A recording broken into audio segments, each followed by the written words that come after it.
উস্তে ভাজি করব করলা নিয়ে সেম প্রসেসে তিতা ছাড়া লবণ দিয়ে প্রথমে করলাটা কেসলিয়ে নিয়েছি। হ্যাঁ, এখন তিতা লাগবে না, এই নিমে করতেছি করলা ভাজিটা। তেল দিয়ে দিচ্ছি কড়াইতে।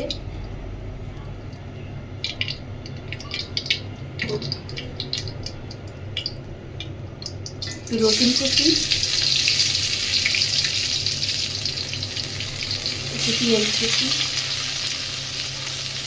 কাঁচামরিচ, পরিমাণ মতো লবণ,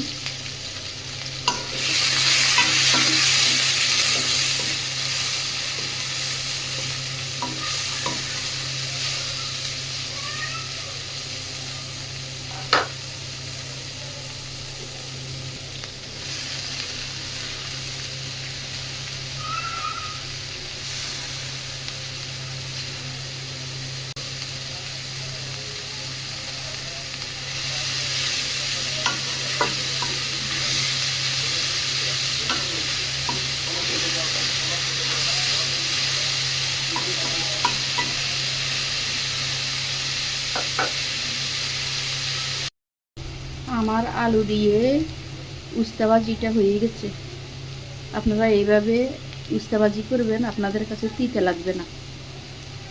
একটু লবণ দিয়ে হালকা কেসলিয়ে নেবেন, এইভাবে সেম নিয়মে করবেন। উস্তা ভাজিটা খেতে অনেক ভালো লাগে।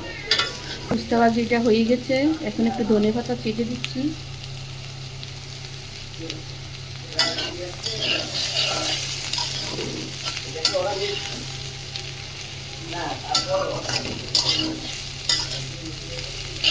আল্লাহ হাফেজ।